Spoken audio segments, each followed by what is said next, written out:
Hello, ഒരിക്കൽ കൂടി Gracy ഫാമിലേക്ക് സ്വാഗതം. ഞാൻ ഇന്ന് നിങ്ങളെ പരിചയപ്പെടുത്താൻ പോകുന്നത് ഡ്രാഗൺ ഫ്രൂട്ടിനെ കുറിച്ചാണ്.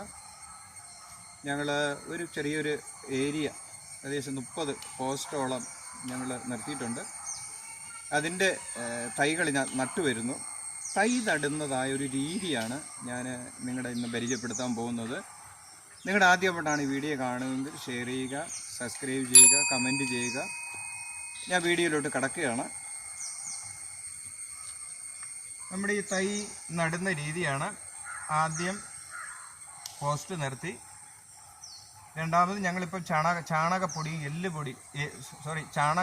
വേപ്പും പിണ്ണാക്കും കൂടെ മിക്സ് ചെയ്താണ് ഞങ്ങൾ ഈ തൈ നടാൻ പോകുന്നത്. ഈ തൈ നടുന്ന രീതി നിങ്ങൾക്ക് ഈ കൃഷിയിലോട്ട് താല്പര്യമുള്ള നിങ്ങൾക്ക് ഇത് ചെയ്യാൻ വേണ്ടിയാണ് ഞങ്ങൾ ഇത്രയും ക്ലിയറായിട്ട് പരിചയപ്പെടുന്നത്. ചാണകപ്പൊടിയും വേപ്പും പിണ്ണാക്കും ഇട്ടിട്ട് ഞങ്ങളുടെ തയ്യ വേരോടുകൂടി എടുത്ത് ഇതിൻ്റെ മേളിലോട്ട് വയ്ക്കുകയാണ്. അപ്പം ഇതിങ്ങനെ നട്ടതിന് ശേഷമാണ് നമ്മളതിനെ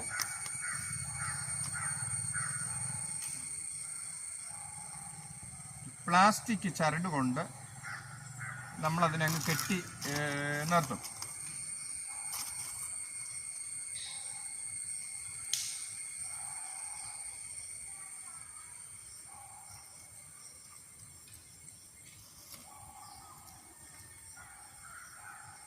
നമ്മൾ ഇത് ചെയ്യുന്നത് ആ തണ്ട് കുറച്ച് ഇതിൻ്റെ വേര് ഈ തൂണിലോട്ട് പിടിക്കാനാണ്. പ്രത്യേകിച്ച് നമ്മൾ ശ്രദ്ധിക്കേണ്ട ഒരു കാര്യം, നമ്മളിത് നടുമ്പോൾ ഈ ഭാഗം കൃത്യമായിട്ടും ആ ഫില്ലറിൽ പതിഞ്ഞ് തന്നെ ഇരിക്കണം.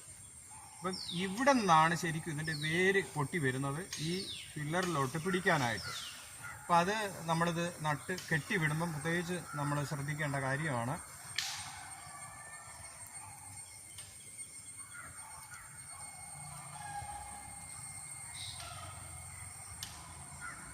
നമുക്കെല്ലാ വീടുകൾക്കും സ്ഥലം നല്ല സൂര്യപ്രകാശം ഉണ്ടെങ്കിൽ നമുക്കിത് നട്ട് നല്ല ഫ്രൂട്ട് നമുക്ക് കഴിക്കാനായിട്ട് കഴിയും. വളരെ സിമ്പിളായിട്ടുള്ള ഒരു കൃഷി തന്നെയാണ് ഈ ഡ്രാഗൺ ഫ്രൂട്ട് എന്ന് പറഞ്ഞാൽ.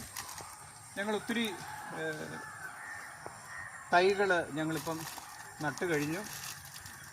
ഈ ഭാഗത്ത് മുഴുവൻ ഞങ്ങൾ നട്ടിട്ടുണ്ട്. ഇനി ഇതിൻ്റെ മേളിൽ ടയറ് കിഴുത്തിട്ടിട്ടുണ്ട്.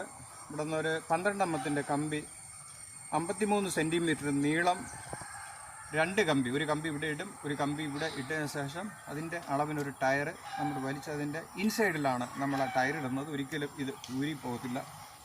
എത്ര മലയോര പ്രദേശങ്ങളിലും നമുക്ക് ചെയ്യാൻ പറ്റിയ ഒരേക കൃഷിയാണ് ഡ്രാഗൺ ഫ്രൂട്ടിൻ്റെ കൃഷി. വളരെ മനോഹരമായി നല്ല മാർക്കറ്റിങ്ങുള്ള പഴമാണ്. അപ്പം അതുകൊണ്ട് തന്നെ നമ്മളത് നമ്മുടെ പറമ്പുകളിലും സ്ഥലമുള്ള എല്ലാ വീടുകളിലും നമുക്കൊരു 2 തൈ വെച്ച് നട്ട് വളർത്താനായിട്ട് കഴിഞ്ഞാൽ അത് വളരെ മനോഹരമാണ്. പ്രത്യേകിച്ച് ഞാൻ ഈ നിൽക്കുന്ന സ്ഥലമെന്ന് പറഞ്ഞാൽ തിരുവനന്തപുരം ജില്ലയിൽ വെള്ളറട എന്ന സ്ഥലമാണ്. വെള്ളറടയിൽ നിന്ന് കുറച്ചുകൂടെ മാറി മണലി എന്ന് പറഞ്ഞ സ്ഥലത്താണ് ഞാൻ ഈ തൈ ഇപ്പം നട്ടുകൊണ്ടിരിക്കുന്നത്. നിങ്ങൾക്ക് തൈക്ക് ആവശ്യമുണ്ടെങ്കിൽ നിങ്ങൾ എൻ്റെ നമ്പർ ഈ യൂട്യൂബ് ചാനലിൽ ഞാൻ കൊടുത്തിട്ടുണ്ട്. നിങ്ങൾ വിളിക്കണം. ശരിക്കും അതാ ഞങ്ങൾ വന്ന് അത് പ്ലാന്റ് ചെയ്തു തരും. ഞങ്ങൾ വന്ന് തൈയുമായിട്ട് വന്ന് ഞങ്ങൾ നട്ടു തരുന്നതുവരെ ഉള്ള സപ്പോർട്ട്. അതിനുശേഷം നിങ്ങൾക്ക് അതിൻ്റെ വളപ്രയോഗമൊക്കെ ഞങ്ങളതിനെ നിങ്ങൾക്ക് എക്സ്പ്ലെയിൻ ചെയ്തു തരും. അത് മാത്രവുമല്ല, ഞങ്ങളെ വിളിച്ചാൽ അത് വന്ന് എന്താ ചെയ്യേണ്ടതെന്നുള്ളൊരു രീതി വരെ ഞങ്ങൾ അത് ചെയ്തു തരുന്നതാണെന്ന് പറഞ്ഞ് ഞാൻ ഈ വീഡിയോ വൈൻഡപ്പ് ചെയ്യുകയാണ്.